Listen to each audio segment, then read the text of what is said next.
নজরুলের একটা কবিতা দিয়ে শেষ করব। এটা তরুণদের উদ্দেশ্যে। কবিতাটির নাম শিখা। যৌবনের রাগ রক্ত লেলিহান শিখা, জ্বলিয়া উঠিবে কবে ভারতে আবার। জড়তার ধূম পুঞ্জ বিতরণ করি, উদ্ভাসিয়া তমসার তিমির সর্বরী। কোথা সেই অনাগত সাগ্নিক পুরোধা, নির্বাহিত প্রায় এই যজ্ঞ হোমানলে, উচ্চারিয়া বেদ মন্ত্র দানিবে আহুতি। নব নব প্রাণীর সমিত কে যোগাবে শেখা। হায় রে ভারত হায়, যৌবন তাহার দাসত্ব করিতেছে অতীত জরার। জরাগ্রস্ত বুদ্ধিজীবী বৃদ্ধ জরদ্গব, দেখায় গলিত মাংস চাকুরির মোহ।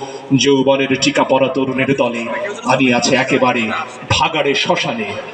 যৌবনে বাহন করি পঙ্গু জরা আজি, হইয়াছে ভারতের জনগণপতি। যে হাতে পাইত শোভা খরতর বাড়ি, সেই তরুণের হাতে ভোট ভিক্ষা ঝুলি। বাঁধিয়ে দিয়াছে হায় রাজনীতি ইহা। পলায় এসেছি আমি লজ্জায় দুহাতে নয়নে ঠাকিয়া। যৌবনের এ লাঞ্ছনা দেখিবার আগে কেন মৃত্যু হইল না। রে তরুণ তোমারে হেরিয়া আমি কাঁদি, অসম্ভবের পথে অভিযান যার।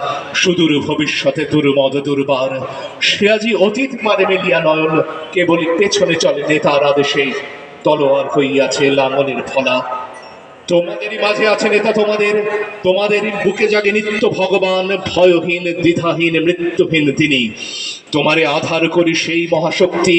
প্রকাশিতে চান নিত্য, চাহো আঁখি খুলি, আপনার মাঝে দেখো আপন স্বরূপ। অতীতের দাসত্ব ভোলো, বৃদ্ধ সাবধানী হইতে পারে না কভু তোমাদের নেতা। তোমাদেরই মাঝে আছে নেতা তোমাদের, তোমাদের মাঝে আছে বীর সব্যসাচী। আমি শুনিয়াছি বন্ধু ওই ঐশী বাণী, ঊর্ধ্ব হতে রুদ্র মোরে নিত্য কহে হাকি। শোনাতে এ কথা এই তাহার আদেশ, তোমাদের প্রাণের এ অনির্বাণ শিখা। যৌবনের হোমকুণ্ড পাশে বৃদ্ধ বসি আগুন পোহাবে।